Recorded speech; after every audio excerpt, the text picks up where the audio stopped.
नमस्कार, मैं विजेंद्र कुमार। जी न्यूज में आप सभी का स्वागत है। आशा करता हूं कि आप सभी लोग स्वस्थ होंगे, अपने घरों पर होंगे, लॉकडाउन का पालन कर रहे होंगे और आप सभी अपने परिवार के साथ समय व्यतीत कर रहे होंगे। बात आज हम कोरोना अपडेट की करेंगे कि जींद जिले के अंदर क्या हालात हैं और धीरे धीरे जो कोरोना वायरस का संक्रमण है, कहीं न कहीं उसके जो बुरे प्रभाव कह सकते हैं जिले के अंदर आने शुरू हुए हैं। और पहली जो डेथ है, पहली जो मौत है, जिसकी उम्मीद हमने शायद नहीं की थी कोरोना वायरस के संक्रमण की, वो जींद जिले के अंदर हुई है। क्या इसकी हिस्ट्री रही है, क्यों इनकी जो है जान गई है, क्या आखिर कारण रहे हैं, इन तमाम जो बातें हैं, तमाम जो पॉइंट्स हैं, उन पर बात करेंगे। इसी के साथ सबसे पहली जो बड़ी अपडेट है जींद जिले की, हमने आपको दिन में अपडेट कर दिया था कि कोरोना वायरस के संक्रमण का एक नया मामला जींद जिले में आज सामने आया है। गांगुली गांव की जो महिला है 60 वर्षीय, ये महिला हार्ट यानी अपने दिल की जो समस्या थी, इसको लेकर जो भगत फूल सिंह मेडिकल कॉलेज है खानपुर सोनीपत जिले का, वहां पर एडमिट हुई थी 5-6 दिन पहले। हालांकि इनको किसी प्रकार का कोई संक्रमण नहीं था, कोई खांसी जुकाम बुखार, लेकिन दिल की इनको समस्या थी और इन्होंने शायद उम्मीद भी नहीं की थी कि इस प्रकार का संक्रमण इनको लग सकता है। इसी को लेकर ये खानपुर गई थी, लेकिन जब इनका टेस्ट, इनका सैंपल लिया गया तो आज जो है कोरोना वायरस पॉजिटिव मिला, कोविड-19 पॉजिटिव इनको डिक्लेयर किया गया है, यानी कि एक मामला और जिले के अंदर बढ़ गया है। इसी के साथ आज की बात करें तो जिले के अंदर अब 4 केस एक्टिव हैं। एक हमारा गांगुली गांव से, एक जो केस है वो जयजवंती गांव जो जुलाना कस्बे में है, और जो गांगुली है वो अपना पीलूखेड़ा के पास है, कलवा गांव के पास पड़ता है गांगुली गांव। इसके अलावा शाहपुर है और प्रसिद्धा में है। 4 मामले हमारे जिले के अंदर एक्टिव हैं। बाकी जो है डिस्चार्ज हो चुके हैं और पहले आज मौत हुई है। ये तो है कोरोना का अपडेट की जिले के अंदर हालात फिलहाल ये है।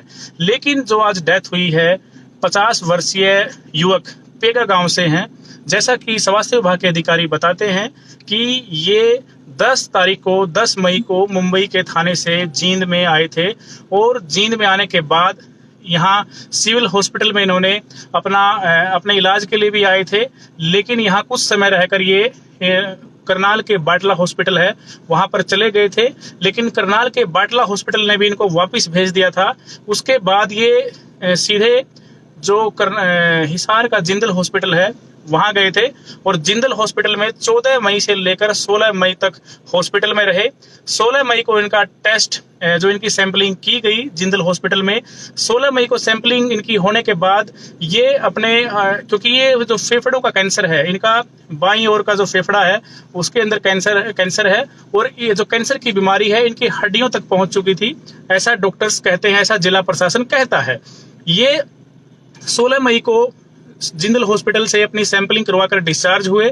इसके बाद जैसा कि हमारे जो बात हुई है, हिसार के अंदर डॉक्टर रमेश पुनिया है, आपने नाम भी सुना होगा, काफी चर्चित रहे हैं। अभी उनके साथ जो पॉलिटिकल विवाद हुआ है वो काफी सुर्खियों में रहे हैं और काफी अच्छा काम हिसार के अंदर कोविड-19 को लेकर वो कर रहे हैं, क्योंकि उनकी जो कार्यशैली है वो काफी काबिले तारीफ रही है इस दौरान।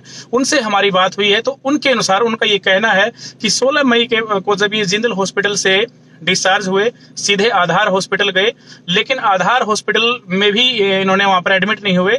इसके बाद सीधे ये सर्वोदय हॉस्पिटल में गए, लेकिन आधार हॉस्पिटल से और सर्वोदय हॉस्पिटल में जिस एम्बुलेंस ने इनको छोड़ा, उस एम्बुलेंस वाले का अभी तक पता नहीं चल पाया है, जो एक बड़ा चैलेंज है स्वास्थ्य विभाग के लिए भी, जिला प्रशासन के लिए भी, क्योंकि ये जिंदल हॉस्पिटल में 16 तारीख को जैसे ये इनका इलाज हर जगह, चाहे वो करनाल की बात करें, चाहे जींद सामान्य हॉस्पिटल की बात करें, जिंदल की बात करें, आधार की बात करें, सर्वोदय की बात करें, ये जब तक इनकी रिपोर्ट पॉजिटिव नहीं आई, इनकी रिपोर्ट पॉजिटिव 19 मई को सुबह 7 बजे आई है।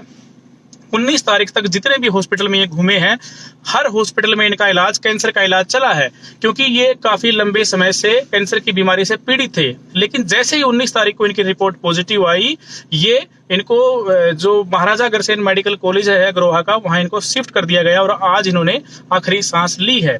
लेकिन जिला प्रशासन के अधिकारी जो डेप्यूटी कमिश्नर आदित्य दहिया है, वो ये भी बताते हैं कि जब ये मुंबई के थाने से चले, ये जो शख्स है वहां पर सिक्योरिटी गार्ड का काम करता था, अपनी परिवार के साथ रहता था। जब इनको जींद में लाया गया तो उनका कोरोना वायरस का टेस्ट वहां भी करवाया गया था मुंबई के अंदर, जो जिसकी रिपोर्ट नेगेटिव आई थी।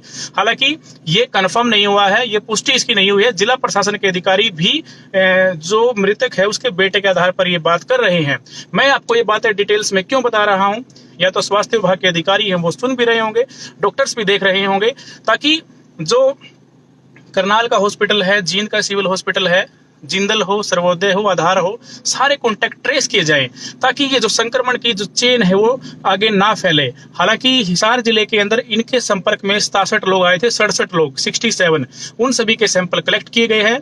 और जींद हॉस्पिटल से भी 12 लोगों के सैंपल कलेक्ट किए जाने हैं जो उस दिन ड्यूटी पर इनके साथ थे। ये एक बड़ी बात है कि यहाँ पर जब ये इमरजेंसी में रहे, इमरजेंसी सेवा में इनका इलाज किया गया था, और इस दौरान जब तक ये रहे 10 से 12 लोगों के संपर्क में आए हैं, ये भी एक बड़ी बात है। ऐसा स्वास्थ्य विभाग के लिए, जींद का जो स्वास्थ्य विभाग है, सिविल हॉस्पिटल है, उनके लिए भी बड़ा चैलेंज होगा इन सभी को ट्रेस करना, जींद जिले के जो कर्मचारी इनके संपर्क में आए हैं। तो साथियों, ये इनकी पूरी हिस्ट्री रही है। पेगा गांव के अंदर इनका अंतिम संस्कार किया गया है। 20 लोग मौजूद रहे, सभी ने पर्सनल प्रोटेक्टिव इक्विपमेंट यानी पीपी किट पहनी थी। उचाना के एसडीएम है राजेश कोथ, उनकी निगरानी में हुआ। हालांकि अलेवा के बीडीपीओ मौजूद रहे, परिवार के 5 सदस्य वहां पर मौजूद थे। 500 को पीपी किट पहनाई गई और बॉडी जो है पूरी पैक होकर वहीं से आई थी अग्रवा से। और यहाँ पर गांव के अंदर शायद किसी को मुंह तक इसलिए नहीं देखने दिया, हालांकि प्रशासन ने मनाही नहीं की, ऐसा प्रशासन का कहना है, लेकिन परिवार वाले जो है वो मान गए, उन्होंने सपोर्ट किया, सहयोग किया प्रशासन को, और उन्होंने उनका अंतिम बार उनके दर्शन किए, उनको पूरी बॉडी जैसे पैक थी, उनका अंतिम संस्कार कर दिया गया। गांव वालों ने भी सहयोग किया, परिवार ने भी सहयोग किया और उनका अंतिम संस्कार हो गया। देखिए, आप लोग इसको हल्के में न लें। ये पूरी डिटेल, पूरी हिस्ट्री मैंने आपको इसलिए बताई है कि हर कोई मजाक मानकर चल रहा है। हो सकता है कि आपकी इम्यूनिटी पावर स्ट्रांग हो, आपके अंदर जो है इस तरह का जो पावर है वो ज्यादा हो, आप यंग हो और आप इसको मजाक में ले रहे हो। लेकिन जो सॉफ्ट टारगेट हैं वो हमारे बुजुर्ग हो सकते हैं जिनको और अन्य बीमारियां हैं। हमने काफी और मामलों में देखा है कि जो अन्य बीमारियों से पीड़ित है वही लोग जान गंवा रहे हैं। तो साथियों, ये समय है, हमारे जो छोटे बच्चे हैं, हमारे जो बीमार बुजुर्ग हैं, उन कम से कम उनके लिए हमको ध्यान देना होगा। अगर आप यंग हैं, जवान हैं, या आप जवान नहीं भी हैं, तो कम से कम हमारे परिवार के जो बुजुर्ग हैं उनके बारे में सोचिए, हमारे बच्चों के बारे में सोचिए, एहतियात बरतिए, आप सतर्क रहिए। हमारा सब कुछ जो है लॉकडाउन के दौरान अब काफी छूट मिल गई है, बाजार खुल गए हैं, लेकिन आप लोग इस समय बहुत एहतियात से, बहुत ये हमारे लिए मैसेज है, हमारे लिए चेतावनी है। इनकी जो कोरोना वायरस के संक्रमण से के बाद इनकी मौत हुई है। हालांकि जो जिला प्रशासन है इसको कैंसर से मौत मानकर चल रहा है। उनका ये कहना है कि वो आखिरी स्टेज पर थे, लेकिन फिर भी हमारे लिए कि अलार्म है, एक वार्निंग है, एक ऐसी सिचुएशन है कि हम लोग संभल जाएं। हमारे परिवार के लिए, समाज के लिए, हमारे एरिया के लिए, हमारे जिले के लिए, या कहीं से भी हमें जो सुन रहा हो, आसपास जो आपके लोग रहते हैं उनके लिए आप सतर्क रहिए। फेस मास्क का बहुत मस्ट अपनी जिंदगी का हिस्सा बनाइए। सैनिटाइजर अपने साथ रखिए, या फिर आप घर में होते हैं तो बार बार अपने हाथों को धोए और शारीरिक दूरी का, उचित दूरी का आप लोग पालन करें। इन चीजों को आपको बहुत कड़ाई से पालन करने की जरूरत है। जींद के अंदर हमने कभी उम्मीद नहीं की थी कि कोई पहली डेथ, पहली मौत जींद के अंदर हो जाएगी। ये हमने सपनों में भी नहीं सोचा था, लेकिन हमारे लिए एक बड़े दुर्भाग्य की बात है, हमारे लिए बड़े दुख की बात है कि पहली मौत हमारे जींद जिले ने देखी है। और हम ऐसी उम्मीद कर सकते हैं और आप लोगों से गुजारिश कर सकते हैं कि ऐसे हालात न बिगड़े, और आप लोग जो तमाम प्रोटोकॉल होता है उसको आप आगे फॉलो करेंगे। तो दोस्तों, ये हमने आपको हिस्ट्री बताई, इनका जो पूरी 10 तारीख से लेकर अब तक की क्या हालात रहे, किन हालात में इनका अंतिम संस्कार किया गया। प्रशासन इनको कैंसर की मौत मान रहा है, लेकिन ये कोविड-19 से भी पीड़ित थे, इससे भी नकारा नहीं जा सकता है कि उसका भी एक रोल रहा होगा। हो सकता है आखिरी स्टेज पर हो, लेकिन पॉजिटिव आने के बाद तो बोला ही जाएगा कि वो कोरोना पॉजिटिव भी थे। और आगे आप लोग संभलिए। जींद जिले के अंदर 4 केस एक्टिव हैं और फिलहाल उम्मीद करते हैं कि आगे केस और न बढ़े। फिलहाल अगर और पूरे हरियाणा की बात करें तो मामले बढ़ ही रहे हैं। जो सिचुएशन है वो कहीं ना कहीं अभी फिलहाल हमें ठीक होती नहीं दिख रही है। तो साथियों, आपसे गुजारिश है कि आप सभी लोग अपने अपने घरों पर रहें, लॉकडाउन का आप पालन करें। आपका कोई सवाल है तो जरूर पूछिए। हालांकि जो कंटेनमेंट जोन का एक बड़ा इशू है, जहां जो केस आ जाता है, कम से कम 27-28 दिन का जो पीरियड होता है, वहां पर जिला प्रशासन कंटेनमेंट जोन रखता है। बेशक चाहे मरीज जो है वहां पर ठीक हो गया हो, लेकिन एहतियातन इस प्रकार के वहां पर प्रिकॉशंस किए जाते हैं कि एक लंबे समय तक कंटेनमेंट जोन बनाया जाता है, ताकि आसपास के जो संपर्क होते हैं उन लोगों को ट्रेस किया जा सके, उन लोगों पर नजर रखी जा सके, ऑब्जर्व उनको किया जा सके। तो हमारी भी आगे आप लोगों से गुजारिश रहेगी कि जो कहीं बाहर से आता है, आप उनकी सैंपलिंग, उनकी टेस्टिंग जरूर करवाएं, उनकी जांच जरूर करवाएं। इस तरह का जोखिम न उठाएं।